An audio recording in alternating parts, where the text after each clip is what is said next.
Alors juste là, avec le petit casque bleu, c'est mon fils. Et là, il est en train de partir au centre de loisirs. C'est les vacances scolaires en ce moment, quel beau gosse. Alors pourtant, pour avoir ces places, les gars, c'était vraiment mal barré. En fait, j'avais complètement oublié que c'était les vacances, j'avais complètement oublié qu'il fallait réserver les places au centre de loisirs. Et en fait, quand je suis allé pour m'inscrire, c'était complètement complet.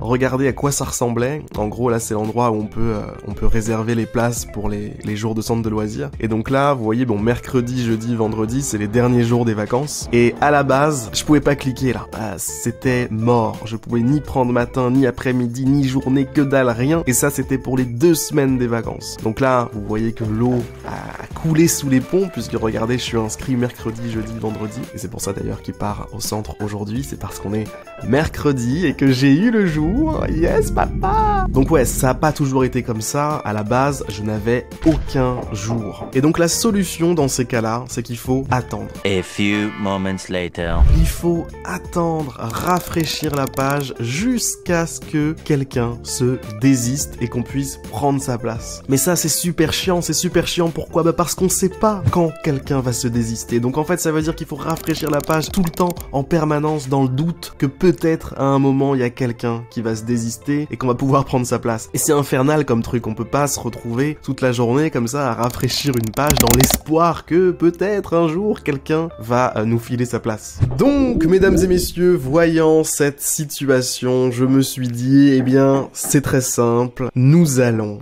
créer un script informatique. Concrètement, il y a 2 grandes étapes dans ce script. La première étape, ici présente, c'est de faire ce que j'appelle un check. Donc dans le check, on va juste vérifier si oui ou non il y a des places qui sont libres. Et la deuxième étape, c'est de me prévenir. Si on a des places, j'ai envie que le script me prévienne. Et juste après, rebelote. On check, on me prévient s'il y a des places, on check, on me prévient s'il y a des places. On va juste mettre un petit temps d'attente ici de 10 minutes. Comme ça, ça va pas juste spammer le site pour rien. Et voilà, ça c'est le script. Maintenant, on peut voir ce que ça va donner au niveau du code. J'ai utilisé 2 langages différents. Le premier, c'est Ruby et le deuxième, c'est JavaScript. Donc ici, vous avez la partie Ruby, donc qui contient le cœur, on va dire, du programme, le cœur du script. Regardez la ligne 36, ici, on a la boucle qui contient un petit peu tout ce qui va se passer. Donc dans cette boucle, on va faire le check et compter le nombre de places disponibles. Et si jamais il n'y a pas de place, on va dire « Hey, il n'y a pas de place ». Si jamais il y a des places, on va dire « Hey, il y a des places ».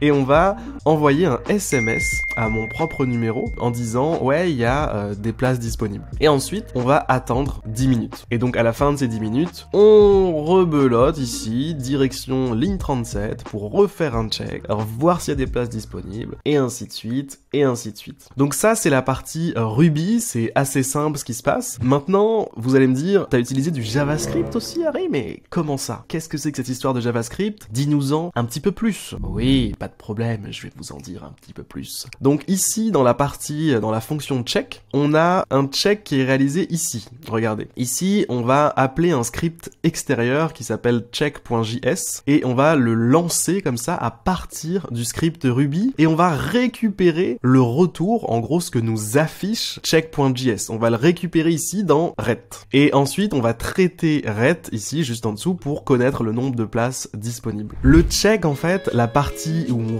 va sur le site, où on regarde si les places sont disponibles, etc., etc., toute cette partie-là, elle est faite en JavaScript. Pourquoi est-ce qu'elle est faite en JavaScript? Parce que en Ruby, il n'y a pas les librairies les plus pratiques, en gros, pour faire ce genre de choses. Là, avec JavaScript, j'ai trouvé quelque chose qui s'appelle Puppeteer. Et Puppeteer, ça permet d'aller sur un site. En gros, regardez, what can I do? Qu'est-ce qu'on peut faire avec Puppeteer? On peut faire la plupart des choses qu'on peut faire manuellement dans le navigateur. Donc, on peut aller sur un site, on peut remplir un formulaire, on peut appuyer sur un bouton, etc., etc.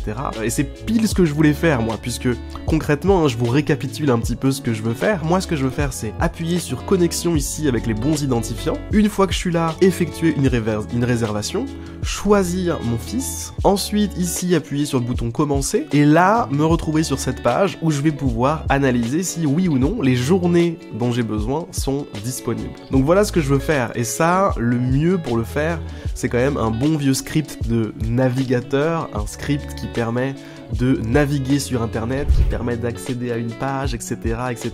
Et une fois que j'allais être sur cette page, bah en fait j'aurais plus qu'à regarder ici si les boutons checkbox sont cochables ou pas. En gros, est-ce que je peux cliquer dessus ou pas. Et si je peux cliquer dessus, ça veut dire que le jour est dispo. Si je peux pas cliquer, ça veut dire que le jour, eh bien, il est pas dispo. Donc souvenez-vous, hein, on a deux étapes. La première étape, c'est le check. La deuxième étape, c'est me prévenir si il y a des places. Donc là, prévenir s'il y a des places, c'est quelque chose qu'on vient de voir, puisque ça se passe ici. Regardez, send SMS. J'envoie un SMS à mon numéro de téléphone ici, qui, je l'espère, est flouté.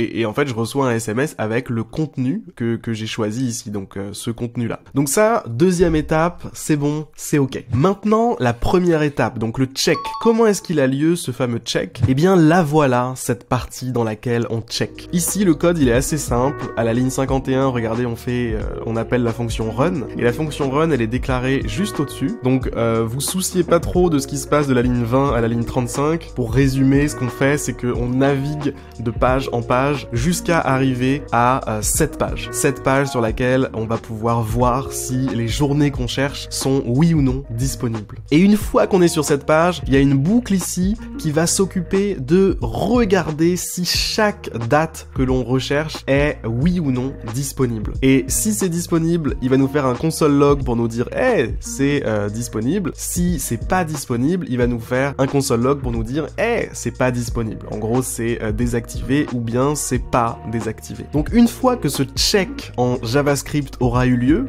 ce qui va se passer, c'est que le script Ruby va récupérer ici le retour du script JavaScript et déterminer si oui ou non il y a eu des places disponibles ou pas. Et après, ben c'est simple, hein, le petit envoi du SMS et emballer, c'est peser, mesdames et messieurs. Alors là, je peux pas vous faire tourner le script puisque c'est trop tard, j'ai déjà eu les places que je recherche, mais regardez un petit peu comment ça se passe. En gros, quand je lance le script, ben il y a une recherche qui s'effectue toutes les 10 minutes et j'ai un petit message qui me dit s'il y a pas de place, aucune place disponible, donc la plupart du temps, bien évidemment, il y aura pas de place. Et de temps en temps, regardez là juste en bas, place disponible avec la date à laquelle il y a une place disponible. Donc en même temps, ça m'a envoyé un SMS. Et donc grâce à cette petite alerte, j'ai pu aller me connecter manuellement et récupérer la place qui venait de se libérer. Et voilà, mesdames et messieurs, c'était tout ce que je voulais vous montrer aujourd'hui. En fait, je voulais surtout vous montrer que le code, ça peut servir dans la vie de tous les jours. Voilà, aujourd'hui, je suis papa, j'ai 2 enfants, j'ai besoin d'inscrire des enfants au centre de loisirs, etc.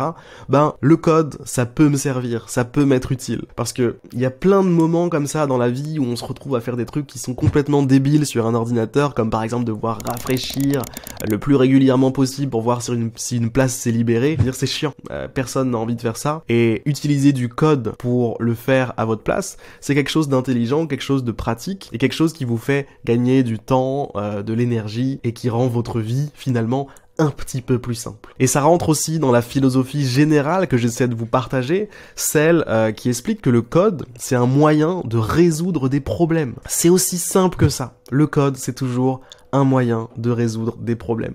Là, vous avez vu, il y avait un problème, on l'a résolu, c'est bon, emballé, c'est pesé. Juste avant, mesdames et messieurs, de vous dire à plus, au revoir, n'oubliez pas que Coding Accelerator, mon programme d'accompagnement, est toujours disponible. Ça se passe juste en bas dans la description pour tous ceux qui veulent apprendre à coder, tous ceux qui veulent être capables de se servir de leurs compétences en code pour gagner en liberté, gagner en autonomie, gagner en indépendance.